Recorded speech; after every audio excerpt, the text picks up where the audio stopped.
Digital marketing seems to be the mystery that most entrepreneurs struggle with, and real estate investors are no exception. The truth is, there are multiple avenues to success. Those experiences will be best shared by the guests on this podcast. My name is Jason Wright, and I would like to welcome you to Real Estate Investor Marketing Stories. What is going on? Jason Wright here, bringing you episode number 33 of the podcast. And as usual, I've got another great guest with me. Before we dive into the conversation, you get to hear my random thoughts, which may be annoying or may be entertaining, depending on how you're wired, I suppose. So I have been fascinated with short-term rentals for a while because we use them. It makes sense. The different experience in the hotel experience. As you probably know, I'm down in St. Mary's, Georgia, and I thought logically, like there's got to be people that, would come stay in a condo near the beach. So let's start talking to people. So I've got a great network of people that invest in this stuff, and depending on who you talk to, you get different answers. I discovered AirDNA, which is a tool that you can use to assess a market's investability, for the lack of a better way to explain it, based on a bunch of data. The key is it's not based on emotion. I looked at Hilton Head, South Carolina, all the way down to the Keys, places that are drivable for me, and I've just been aggregating data in a spreadsheet from AirDNA for, this will be week number 6, and I've got somebody on my team doing that and highlighting if different indicators that I care about are going up or down or staying the same, and there is definitely trends. Interestingly enough, one of the markets closest to me, Fernandina Beach, Florida, is a very, very good market and very steady. Can't help but tell you that I'm probably taking you on a journey where I'll screw up a lot, make a lot of mistakes, but as I raise money for my fund, it is for short-term rentals. Privately, my wife and I want to build our own small portfolio of real estate investment assets for long-term hold so that we can get that cash flow, that appreciation of the asset, and those tax benefits. I'll probably be sharing pieces of that journey with you, both good and bad. I'm not scared to share my screw-ups, which I'll have plenty. Might be interesting for you to pay attention to. All right, the guest today, client friend, his name is Tim Little. He is the founder and CEO of a company called ZANA Investments. He's south of me. He's down in Tampa, Florida. He is the host of his own podcast called The Journey to Multifamily Millions.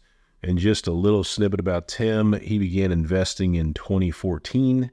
If my sharp memory serves me correctly, I think a duplex is where he began things. Now he has a co-owned portfolio worth over $60 million. Could be even more these days. So we had a great conversation. He's a good dude. I've interacted with him a bunch. I think you'll enjoy our conversation. But instead of taking my word for it, let's check it out. Hey, Tim, welcome to the show, man. Good to have you on. Yeah, thanks, Jason. Appreciate you having me on. Absolutely. So I don't know this story about you, so I'm curious. Tell me how you got started with real estate investing. Yeah, the story of me. Let's see. So it goes back to my active Army days, right? And that's when I did, like a lot, like so many people, read Rich Dad Poor Dad, learned what assets and liabilities are, all that stuff, and caught the bug.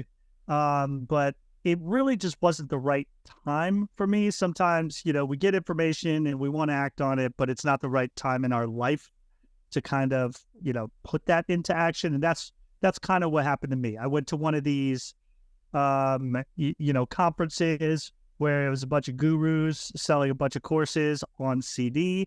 So I giving you a bit of the timeline there. And these folks were all talking about, dialing for dollars and, driving for dollars, and talking to little old ladies whose husbands have just died, and, convincing them that you're doing good for them by buying their house for cheap, and all this type of stuff, right? That kind of like icky kind of feeling, like single family. Yeah, all that like icky kind of single family real estate stuff that was going on back in the early 2000s. A few years before the bubble burst, as it were. So I got interested at that point, and then wound up getting deployed to Iraq for like 15 months. And so was able to do nothing with it at the time. And then immediately after that, I chose to take a knee and get out of active duty and go back to grad school. So then I was in grad school and, had the whole, well, I'm a poor college student again now, limited beliefs. There's no way I could possibly get into real estate because, I don't have anything that I could bring to bear and I sure don't have money. So it had to wait even more until I got that, first civilian corporate job and had a little money coming in. Had a whole lot of debt too, and that's something we could talk about. But I was determined to do something, right? Because I wound up reading Rich Dad, Poor Dad again, and this is like, 5 years later. And I was like, okay, I will take action. So I was in Bigger Pockets. I was, downloading all the podcasts, listening to everything, reading the books. And I was like, I'm going to do it. I'm going to do something. And I remember and I had almost forgotten about this, but the first property that I actually put an offer on was in Baltimore because I was living in DC at the time. And I was like, okay, I can't afford anything in DC, clearly. So let me look around, what's within driving distance. And I saw Baltimore. I was like, well, let me take a look. Started looking online. And I found this property. It was $18,000.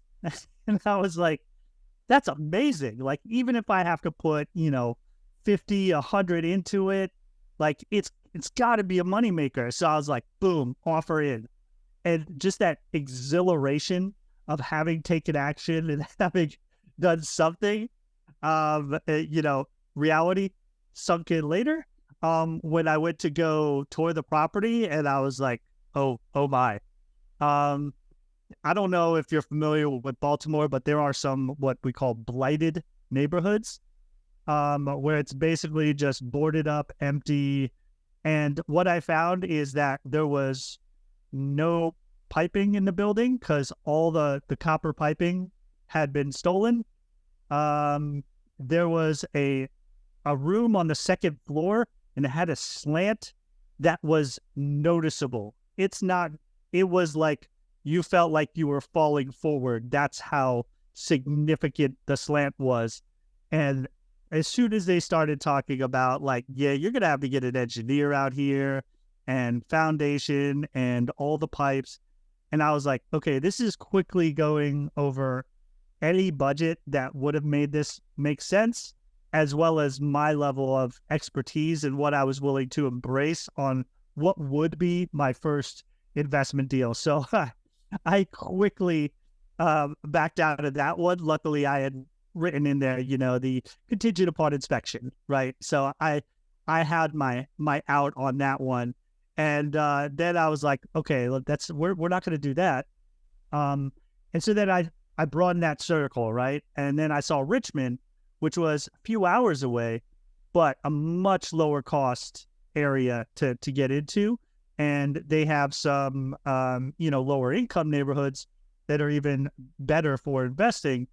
And I was determined to get into a duplex or a triplex because I wanted to go multifamily. Even if it was small multifamily, at least I'd have some, mitigation when it came to that risk of either being occupied or not occupied, And so the wife and I just made a weekend out of it, went down there, checked out Richmond, went to some nice restaurants.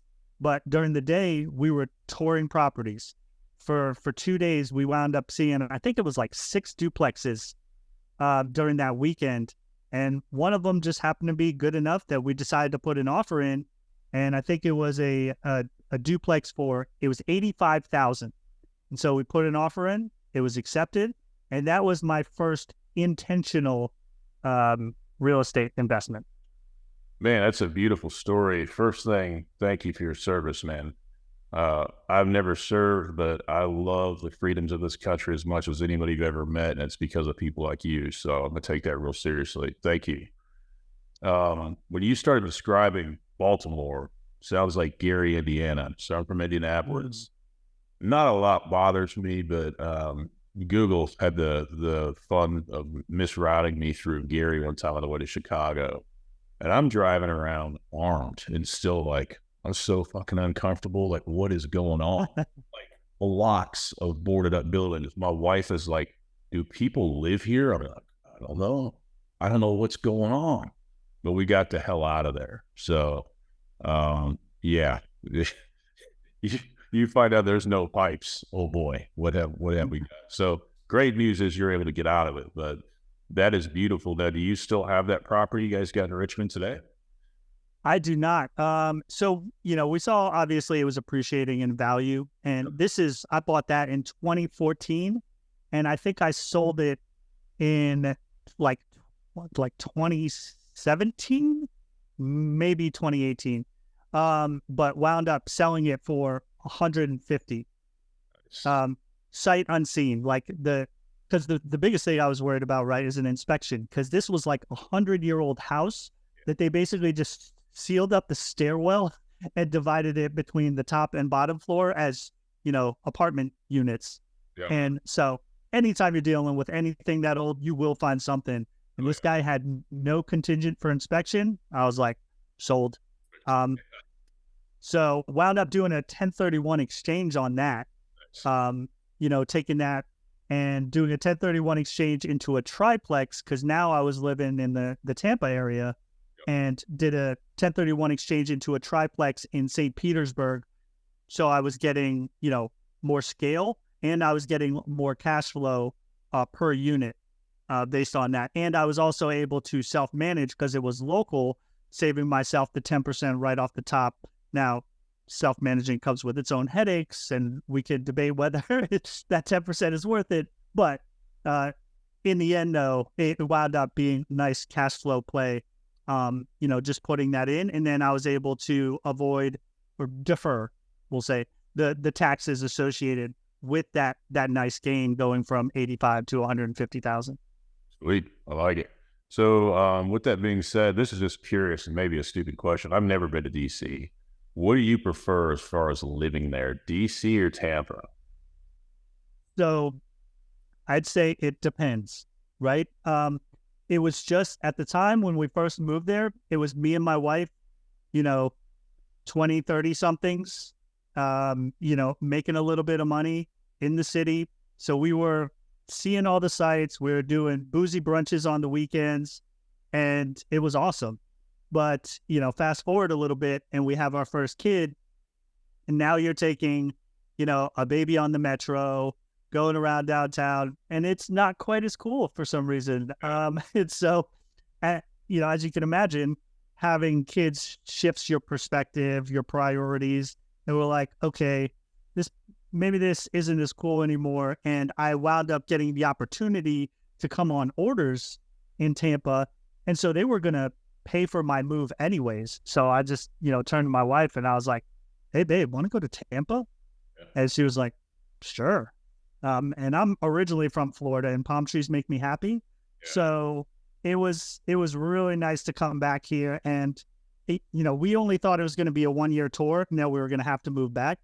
But, here we are 6 years later. So I think that tells you how much we like Tampa. Yeah, it's funny you say that about palm trees because, like I told you before, we just moved down to coastal Georgia, and the big palm tree in front of our house is the reason I bought the house. The rest of the house is nice too, but it just has such like a calming, happy, life is good type of feeling. And I totally get that. So you'll think this is cool. Most of my team that I work with for our company is Army wives, and we're all in the Southeast. That was never the plan. Not all Army. There's Coast Guard and 2 Army, but that was never the plan. It just has worked out that way. So it's a really, really cool thing we got going on here. But so what asset classes or markets do you focus on today? Yes, primarily in multifamily, I would say B and C. So kind of the value add piece, which is, so popular. Certainly facing some headwinds nowadays. But, for a couple of years there, it was amazing, right? Like we were having deals that were supposed to be 5 years before we hit our numbers. We were hitting our years, and in some cases 2 years. It was it was ludicrous. But, now reality has kind of snapped back. And I wouldn't say that it's, doom and gloom like some people are making it out to be. There's certainly some blood in the water. Some of that's mine. But at the same time, that always presents opportunities too, right? That means some people are going to get out. They're going to be like, you know what, this isn't worth it. Sell for a loss. And that becomes others' gain. So I'm going to stick it out. And I like the asset. I understand it. And then we're mostly focused in the Southeast. So I really like Atlanta. We have a couple of properties there. I just think the fundamentals there are really strong in terms of people wanting to move there. So you got job growth, population growth. A lot of companies are recognizing Atlanta as a good place to be. And so that's growing the presence. And so as a result, you see rent prices, continue to go up, whereas in some other places, they're actually going down, especially in places where they went up too quickly. Just like the stock market, if it goes up too fast, it has to, level out. And I think that's what's happening in some markets, but I think Atlanta is going to be able to maintain their growth. So that's why I really like Atlanta, but we also have a property in Tallahassee and Dallas.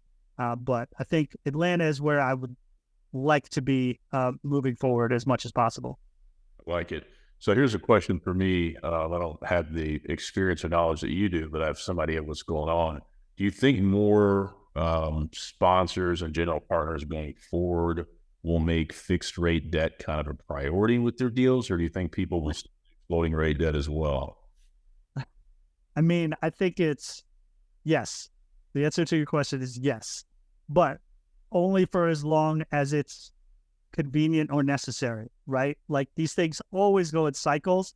And, there's a bunch of armchair quarterbacks right now, saying, oh, I can't believe they took, bridge debt. It's like, oh, okay, guy, like everyone was using that. This wasn't a big risk takers type thing. That was what was needed in order to make the deal better, provide, more returns to investors. And it made sense and it worked for years. Now it doesn't work. So until rates come down, it just doesn't make sense. So yeah, we're looking at fixed rate. Another thing that we're looking at is loan assumptions, right? We did one property in Atlanta and we got a loan assumption of 3.48. So that's amazing, right? So if you, so that was the rate that we got on the loan because we took it over from the person who had it. Nice. Yeah. So we just assumed their loan, which still had, I think it was like 7 years left on it. But it was locked in at that rate for that period. It even had like, I think a year and a half of interest only payments, which, just makes it a little nicer from a cash flow perspective during that time. But still having that 3.5, we'll call it, rate, that investors hear that and that gives them comfort because what they're worried about right now is, these 6-7% rates that most people are getting out on the market. So if you can find a loan assumption and you can get it, that's big money right there. And I'm sure the bank likes it because at least somebody's paying that loan. You know what I mean? Right. Yeah. I mean, as long as, you qualify and they're obviously going to do their due diligence too, right, before they let you take over the loan. But as long as everything checks out, what do they care? Someone's taking it over, they're paying the bills. So all is good. Makes sense for sure. All right. What simple marketing strategies kind of allowed you to start getting traction when you started getting investors? So like, what was that thing that you said, okay, people are starting to pay attention and invest? What worked for you? So, I mean, in terms of, I guess there's two different aspects to it, right? There's what worked to get eyeballs, and then there's what worked for my business. I think I started to get more eyeballs by putting content out. And more content. And I think that's a double-edged sword, right? Because I think at first I was doing quantity over quality, especially once I hired like a firm in another country to just like make stuff. Just make me stuff and put it up there. because I want to flood the zone, right? Feed the algorithm, and that's going to be the answers to all my prayers. Is that true? Yes and no, right? Like, will it like maybe spur the algorithm a little bit? Maybe, but you got to remember at the end of the day, you want people to read these posts. Yeah. You want people to get some value from what you're putting out there. And if that value isn't there, they're gonna turn you off. Yeah. Right? They're not gonna follow you. They're not gonna care, and just shut down. And that's the last thing you want when you're trying to build a presence. So I think that's like a mistake that I made, but it probably also got my profile up a little bit higher. I'd say in terms of like individual successes, like LinkedIn is one area where I've been able to build a followership. Yeah. And at first I was just doing they will come to me, right? Like they'll request me. And that's, yes, sometimes. But once I started like actively going out and saying, hey, so-and-so, I saw we have this in common, let's connect, right? Being more intentional about it and actively going after people to be connections, because I figure then they're in my ecosystem.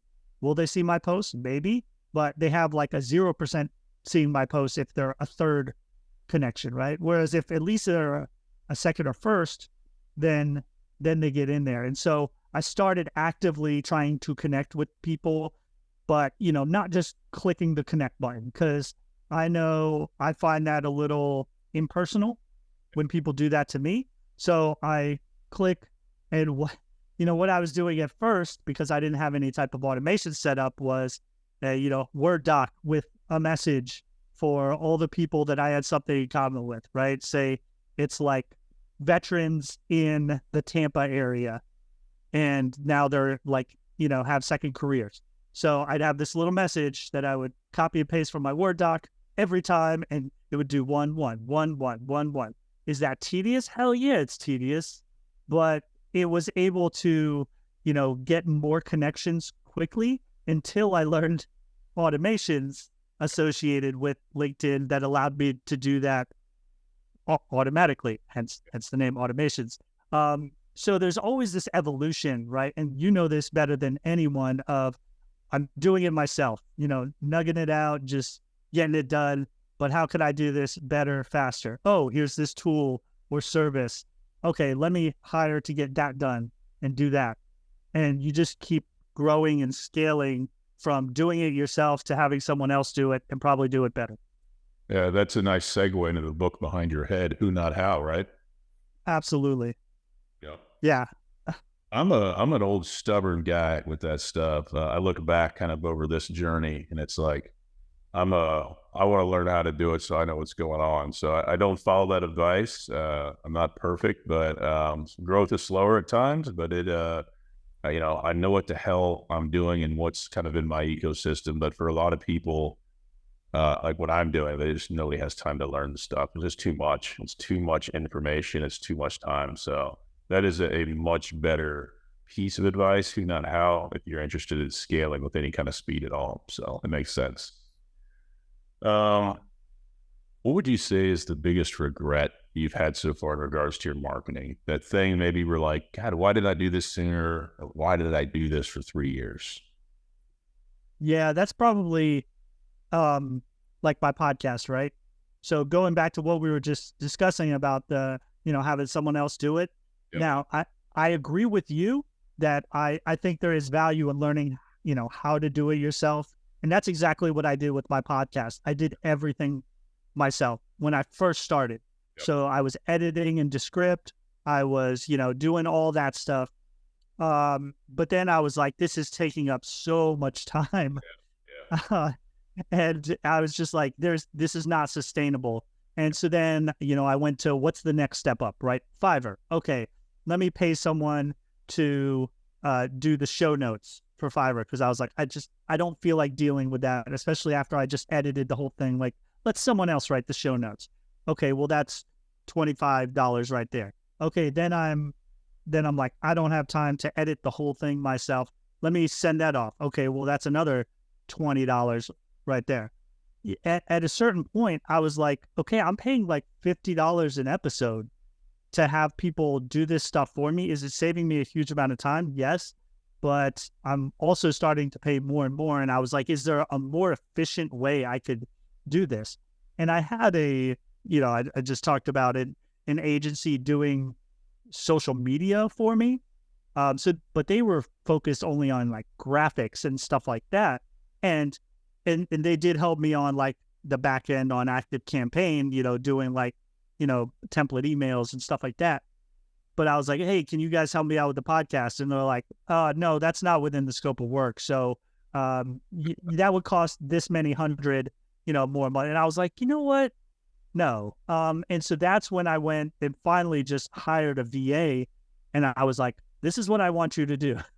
I want you to edit my podcast. I want you to, do all the clips associated with it, all the social media clips cut out from it. I want you to do the show notes, all the things associated with the podcast as a starting point. And I was paying her less than what I was paying that one agency who was just doing the social media stuff. Oh, and she does all my social media stuff. Yep.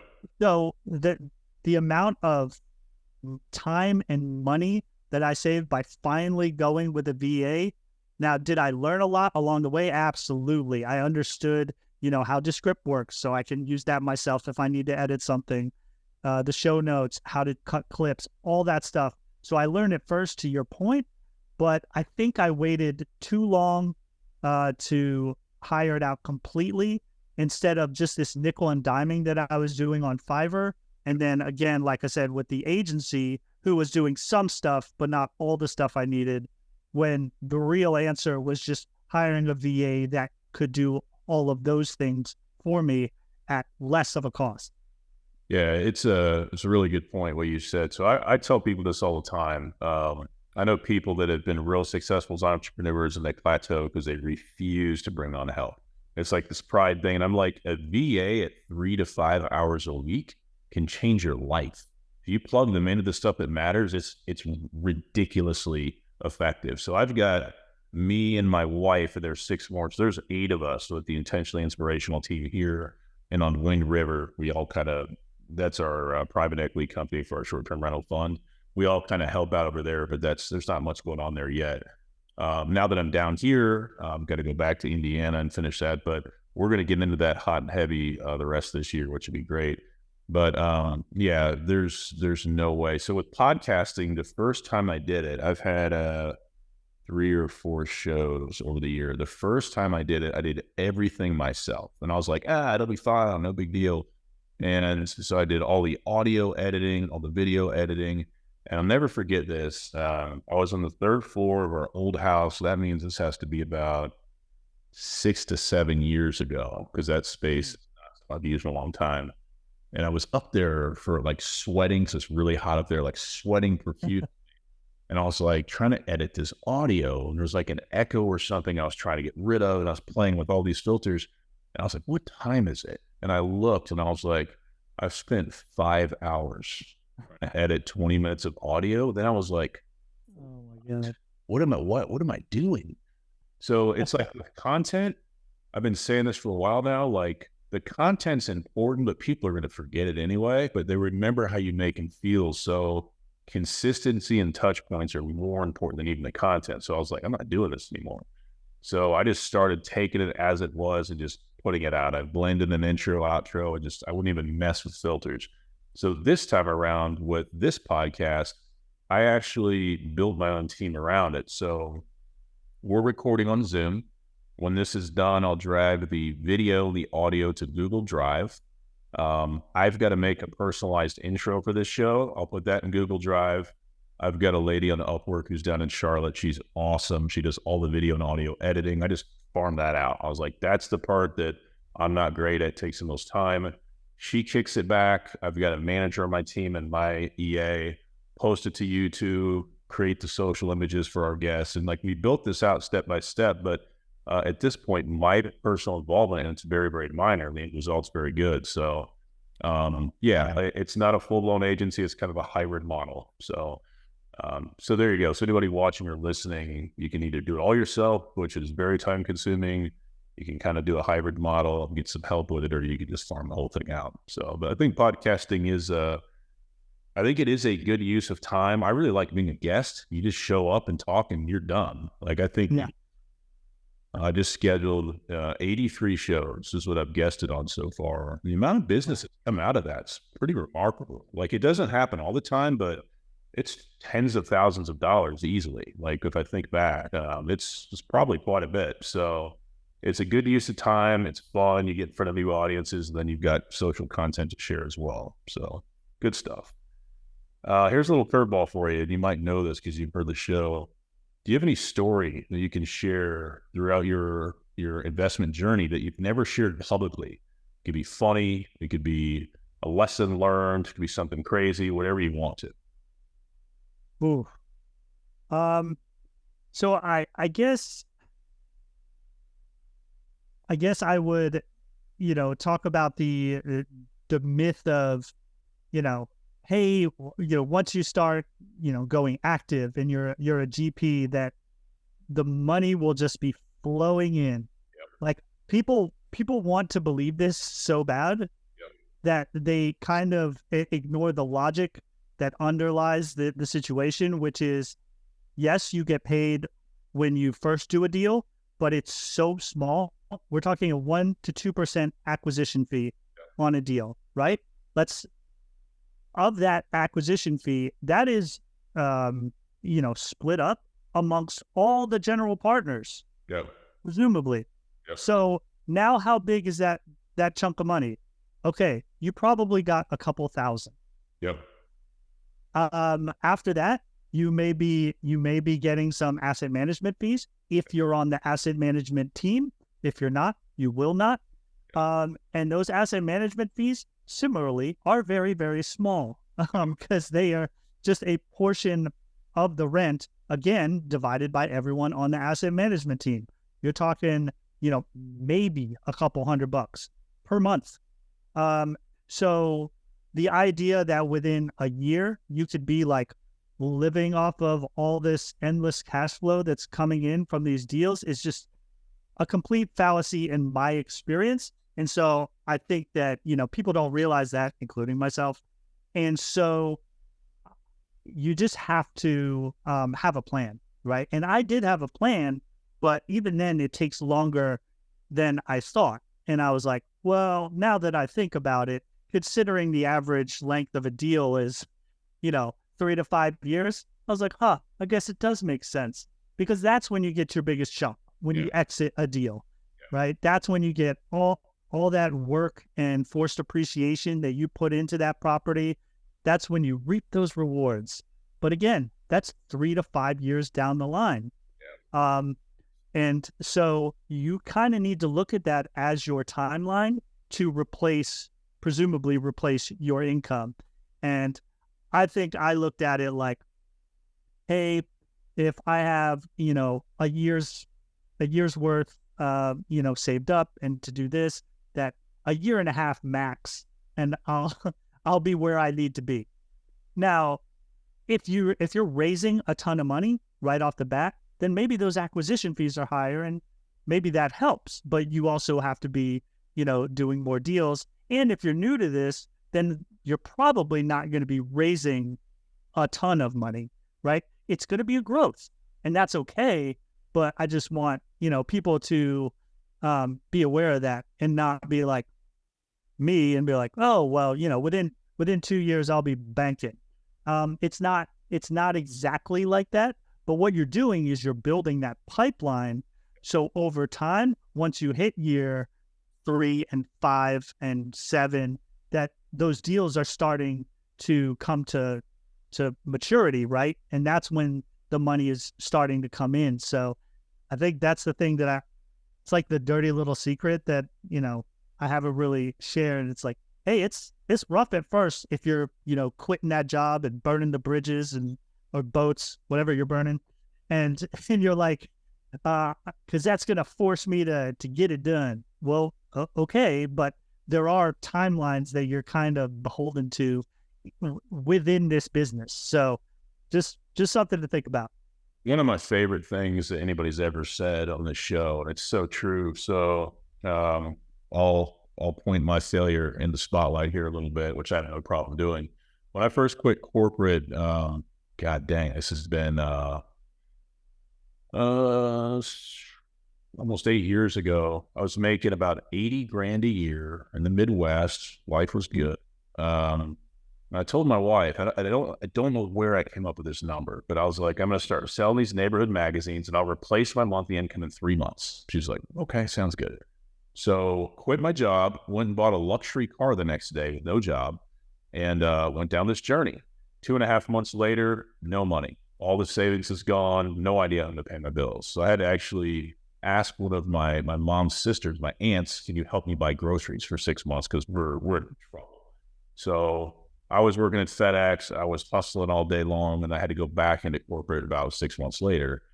And it took me about 2.5 years, maybe 3 years to get back to that income level and beyond. So the thing I've learned is doing something towards your goals every day is necessary, just like working out. Consistency is the key, but the timeline is unfreaking known. So when people make up in a year, I'll be here, you're just making up numbers. You have no idea when it's going to happen, right? January of this year was the best revenue month we'd ever seen. And I was like, holy crap, finally. March of this year, we more than doubled it. And I was like, I couldn't process it for months. I was like, what the just happened, right?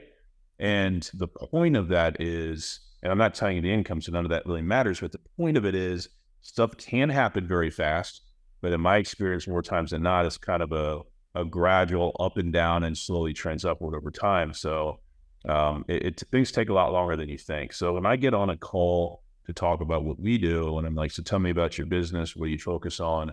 When I hear something like this, yeah, I'm a plastic surgeon, but I quit my job and I'm going to start raising capital full time. I'm always like, oh God, why would you do that? Experience? And the answer is always no. I just learned about this. I'm like, what do you think's going to happen? Like, walk me through how you think this works, because the money's on the exit. The money is, like you say, 5 years down the road. Like, how much money can be raised? $50 million this year or what? So yeah, I think there's legally and ethically, there's not really any legit get rich quick schemes that I've seen. There's good stuff out there, but it takes time and consistency. So yeah, I love what you said there. So if you have a new capital, go ahead. No, I was just going to say, I think the point that you kind of hit on was momentum, right? Yeah. Momentum is slow as you're pushing that boulder up the hill, but there comes this point, and like you said, you don't know when that point is going to be, that you get to the top of the hill and roll over, then all of a sudden your momentum is huge. And then like you start to see exponential growth. It's just that may be different for each person. So it's so hard to predict. It is. Absolutely. So most people don't succeed as entrepreneurs because they're unwilling to put in the time that it may take for them to see what they want to see, right? People just give up. People give up. I have buddies that are digital marketers like me that 6 years ago, were at a place, and they're still in the same place today because every 3 months they have a new niche, they have a new angle. They got a new idea. It's AI this month. It's apps this month. Oh, back to AI. And it's like, dude, you're still struggling to pay the water bill as an entrepreneur, and you're working 2 jobs in corporate. Like, stick with something, Yeah. But, what do I know? So, all right, if you were talking to a new capital raiser today and they're like, hey, I'm going to quit the plastic surgery to do this, what one piece of marketing advice would you offer them? Marketing advice, I guess, niche down on who your ideal customer avatar is as early as possible, because those folks are going to be so much more receptive to your message. Yep. I think I kind of did like so many people, I was like, oh, I don't want to niche down because then I'm limiting my audience. Yeah. You've heard this a million times, but then I was like, all right, fine. And so I focus, my audience is retired military or current senior military, folks who retired after 20 years, they're getting that pension. So that's nice. And then they took on a second corporate career.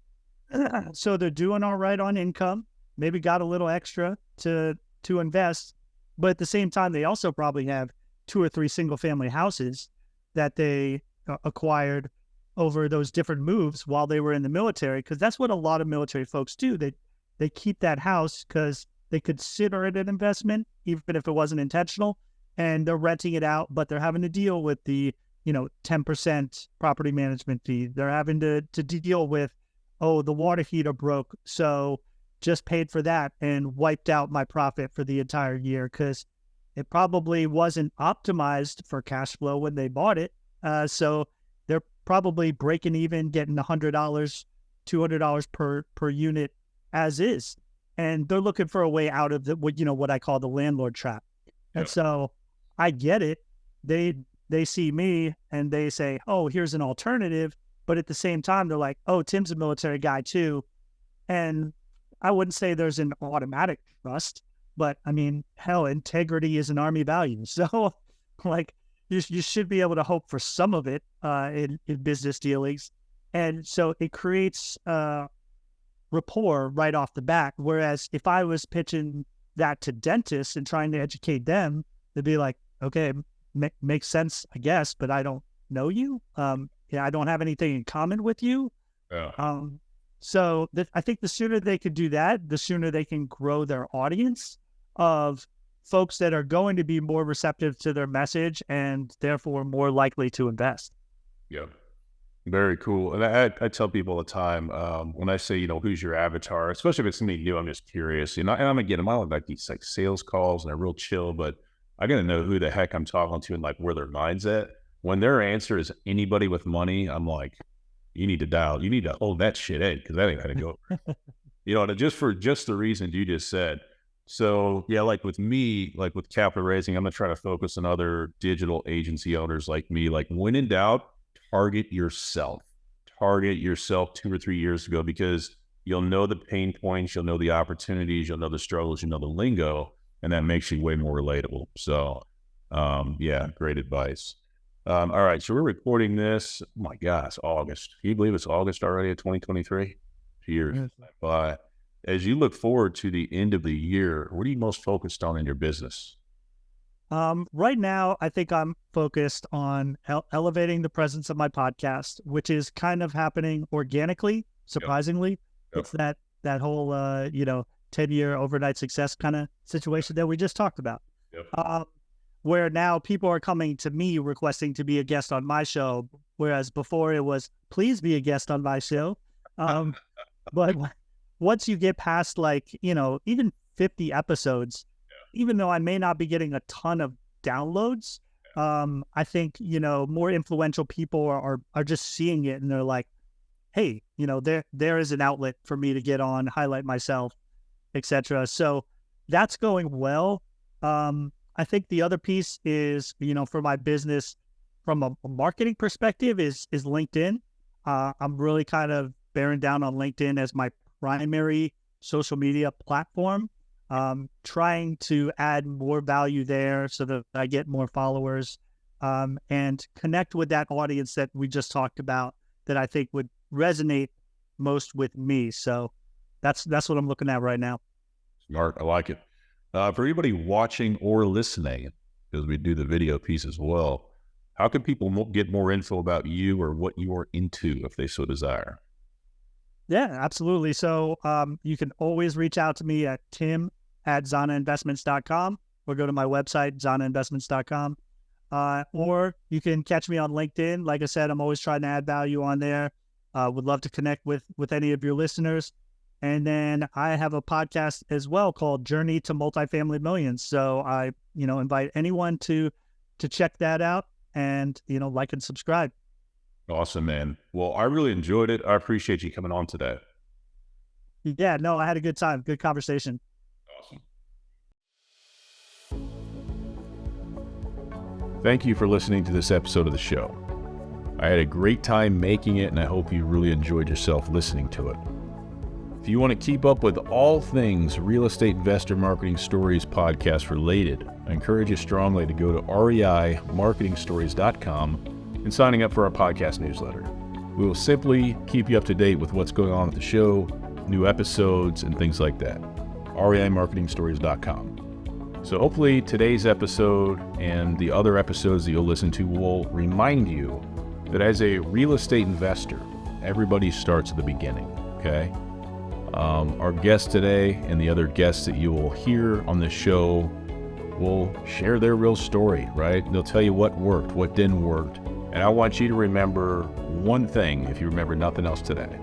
It's possible for you too, okay? Never stop going and keep following your passion.